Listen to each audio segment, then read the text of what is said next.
Unbelievable is the stupidest word in the dictionary. It should never come out of our mouths. Think about it. So say, oh wow, what an unbelievable play.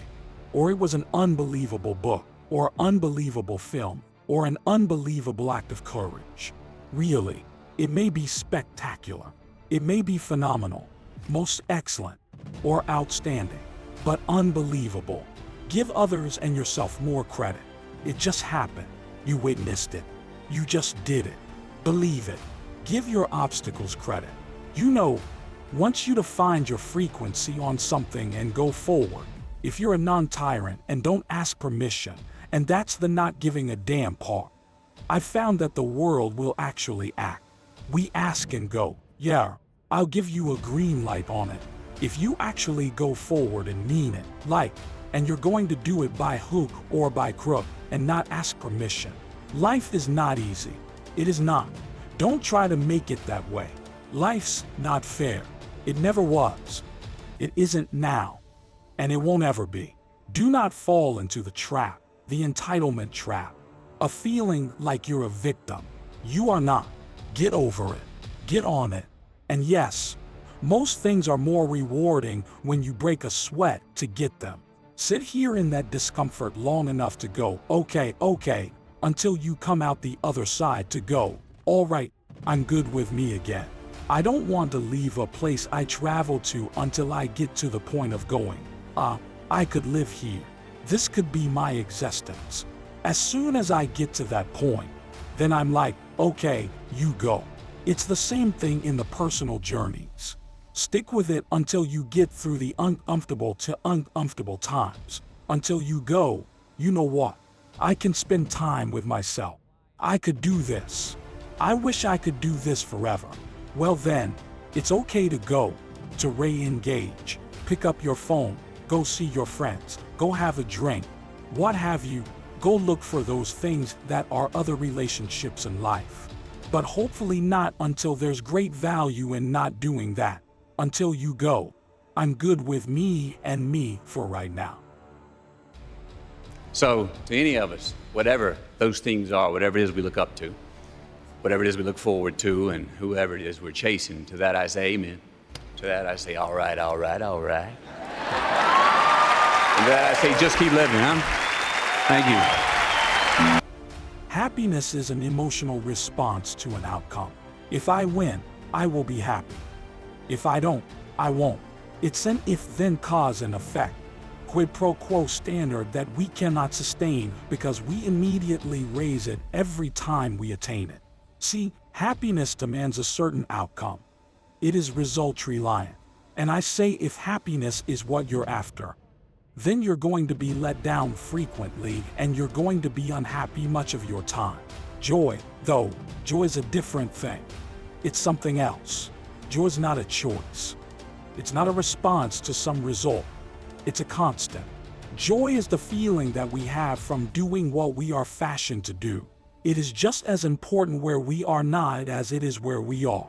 Look, the first step that leads to our identity in life is usually not I know who I am. I know who I am. That's not the first step. The first step's usually I know who I am not. Process of elimination. Defining ourselves by what we are not is the first step that leads us to really knowing who we are. South of New Orleans a few years ago, and I went to a voodoo shop, and they had this partition against the wall of these columns. And in these columns were all these vials of these magic potions, right? And the headings above each potion defining what they would give you were things like fertility, health, family, legal help, energy, forgiveness, money. Guess which column was empty? Money. Just admit it. Money's king today. It's what makes the world go round. It is success. The more we have, the more successful we are, right? Now, I would argue that our cultural values have even been financialized. Humility is not vogue anymore. It's too passive. It's a get-rich-quick on the internet. Richest 15 minutes of fame world that we live in, and we see it every day. But we all want to succeed, right? So the question that we've got to ask ourselves is, what success is to us? What success is to you? Is it more money? That's fine. I got nothing against money.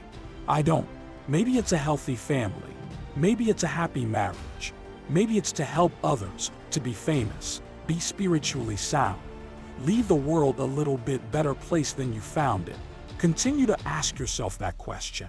Now, your answer may change over time, and that's fine, but do yourself this favor. Whatever your answer is, don't choose anything that will jeopardize yourself. Prioritize who you are, who you want to be, and don't spend time with anything that antagonizes your character. Don't drink the Kool-Aid, man. It tastes sweet, but you will get cavities tomorrow.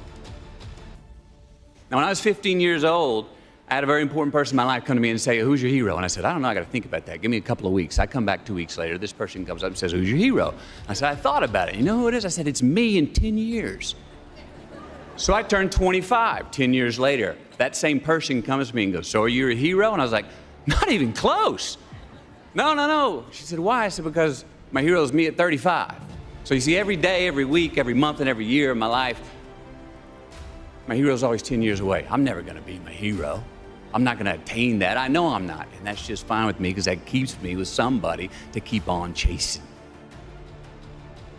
All right, life is not a popularity contest. Be brave, take the hill.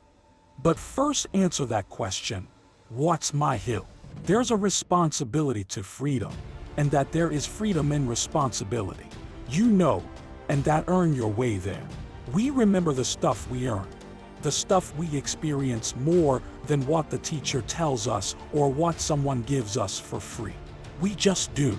We broke a proverbial sweat on it, but there's mental or physical or whatever. We build it. We understand. We felt how we got it, how we achieved it, how we got what we wanted. Those stick with us, whether we forget them intellectually.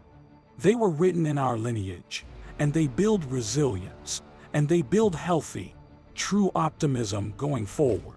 So know that, oh no, I've worked for something before and achieved it. Delayed gratification. Oh, there are choices I can make today for myself that will pay me back later in life. So there are choices we make. If you're going to say, right now, I'm gonna lie, cheat, and steal to get what I want, and I got it, I got an immediate green light. For me, that's a battery-powered green light. That's not a solar-powered green light. Why? Because now, everywhere I go, I gotta look over my shoulder to see if someone's there that I lied, cheated, or stole from. And when I'm doing that, I'm stealing whose time? My time. I'm not free. I don't have the freedom. I didn't create freedom in my future because I chose to make an irresponsible act that I left crumbs. I've now got reasons to look over my shoulder. And the more things we do to create in our future that we gotta look over our shoulder, the more of our most precious thing we have in our lives, time, that we're stealing from ourselves. So it's not puritanical. It's just like it's actually self-service. It's a very selfish choice. And I'm a fan of the word selfish. I've read it, helped redefine it. But I believe that there are selfish choices we can make that are the most selfless. That there are selfless choices that we can make that are the most selfish choices. Those two are not a contradiction, and we see them that way. Responsibility is appreciation of a past. It's building of a lineage. It's investing in ourselves. It's investing in something we started to build yesterday that we want to take into tomorrow. There's a response that gives us freedom. Be brave. Have courage. And when you do, you get stronger. You get more aware. You get more respectful of yourself and that which you fear.